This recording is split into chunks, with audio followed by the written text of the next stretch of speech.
काल विरोधी पक्षाच्या वतीने उपसभापतींवरती अविश्वासाचा ठराव दाखल झालेला आहे।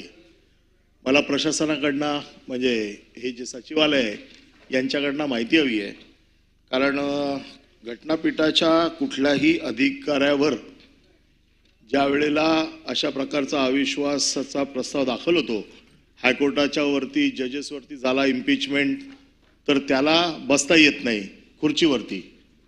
तर हीच पद्धत आपल्याकडे आहे का? त्याच्या बाबतीतलं रुलिंग काय, त्याच्या बाबतीत ते नियम काय आहेत?